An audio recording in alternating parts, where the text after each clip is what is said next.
तो देश ने अपना पहला सीडीएस खो दिया है, सेना का सर्वोच्च अधिकारी खो दिया है, तो एक जाबाज और बहादुर देशभक्त को भी खो दिया।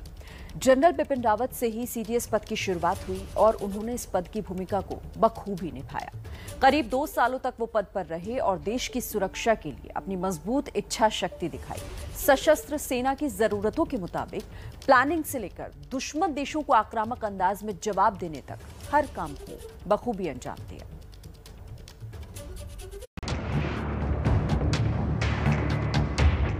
जो भारतवासियों को जल, थल और नभ हर जगह सुरक्षा की गारंटी देता था। As the Chief of Defence Staff, I am fully confident that the Indian Armed Forces will leave no stone unturned to safeguard our frontier, be it at land, in the air or in the ocean. जो ताकतवर होते दुश्मन चीन को चुनौती देने में कभी नहीं डरा। China's attempt to change the status quo on the line of actual control along the northern border amidst COVID-19 pandemic necessitates high levels of preparation on land, sea and in the air. देश की सुरक्षा और दुश्मनों को आक्रामक अंदाज में जवाब देने वाले सबसे बड़े सैन्य अधिकारी को भारत ने खो दिया है।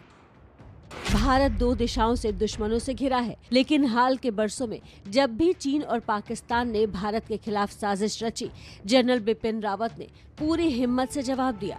2 टूक बता दिया कि भारत 2 फ्रंट वॉर के लिए भी तैयार है और जनरल रावत ने न सिर्फ बयान दिया बल्कि वो लगातार बतौर सीडीएस भारत को 2 फ्रंट वॉर के लिए तैयार करने की कोशिशों में जुटे रहे, चाहे वो जमीनी सेना के लिए साजो सामान का मसला हो या फिर वायुसेना के लिए नए विमानों और हथियारों का। गलवान की घटना के बाद पिछले 1.5 साल से लद्दाख में एलएसी पर चीन के साथ तनाव जारी है। चीन जैसा चालबाज दुश्मन हथियारों की धौस के साथ साथ माइंड गेम में भी माहिर है। जनरल रावत ने मिलिट्री के मोर्चे पर मनोवैज्ञानिक बढ़त हासिल करने की चीन की हर कोशिश को करारा झटका दिया। साल 2020 में माहौल गरमाने के बाद लद्दाख में पेंगोंग झील के इलाके में भारतीय वायुसेना को तैनात किया गया। एलएसी के ऊपर आधुनिक लड़ाकू विमानों से निगरानी बढ़ाई गई। जमीन, आसमान और समंदर में सेना के बीच कोऑर्डिनेशन बनाया।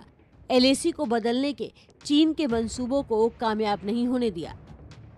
सैन्य मोर्चे पर तैयारी और तैनाती के साथ साथ जनरल बिपिन रावत ने बातचीत को भी तरजीह दी।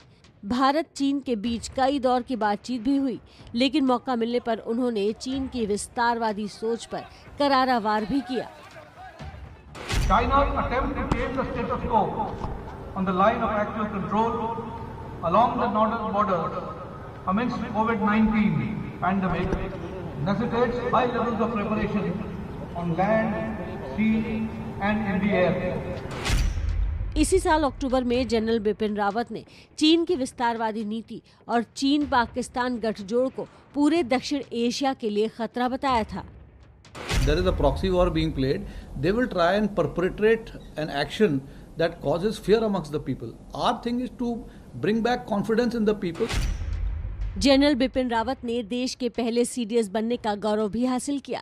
31 दिसंबर 2019 को जनरल बिपिन रावत देश के पहले सीडीएस नियुक्त किए गए थे, जिसका ऐलान खुद प्रधानमंत्री ने 15 अगस्त को लाल किले की प्राचीर से किया था। Chief of defence staff CDS इसकी व्यवस्था करेंगे।